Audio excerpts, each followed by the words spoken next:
İnsan, məsələn, mən nəyə görə tarix öyrənməliyəm? Düzdür, mənim bir marağım var, amma ümumi cəmiyyət nəyə görə bir tarixi bilməlidir? Belə bir sual. Tarix bəşəriyyətin vicdanıdır. O Tarix qəşəng. bəşəriyyətin yaddaşıdır. Yaddaşı olmayan bir insan düşünün. Hollywoodun çox məşhur bir filmi vardı. Mən hər zaman onu misal göstərirəm tələbələrimə. Deyirəm, səhər bir oyanırsınız ki, dünəndən xəbəriniz yoxdur. Dünən nə baş verib xəbəriniz yoxdur. Bədəninizdə yaralar var, Bəli. şıramlar var. Siz bunun nə zaman, nəyə görə olduğunu bilmirsiniz. Ya o insanın evindən çölə çıxması belə böyük bir təhlükədir. Çünki nə dostun bilir, nə düşmənin bilir.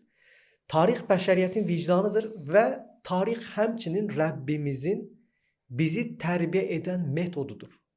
Bizim müqəddəs kitabımız Bəyan, Qurani-Kərimi açsaq, Nuhun tarixi var. Həzrəti Yaqubun oğlu Yusifin, Həzrəti İbrahimin oğulları İsmail və İshaqın, yəni Həzrəti Musanın tarixi. Yəni bir insan, bir müsəlman olaraq bəzən özümüzə bu sualı Bəli. veririk. Rəbbimiz niyə bizə tarix keçir? Niyə bizə müqəddəs kitabında tarix məlumatlar verir?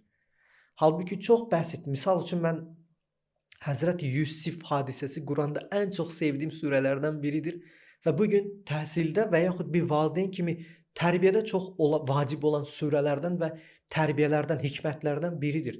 Misal üçün Yaqubun 10 oğlu var. İçlərində Yusifi və yaxud onun kiçik qardaşını həddindən artıq çox sevir. Baxırıq ki, digər qardaşlar o qədər buna nifrətlə yanaşır. Hətta öz doğmaca qardaşlarını quyuya atacaq qədər.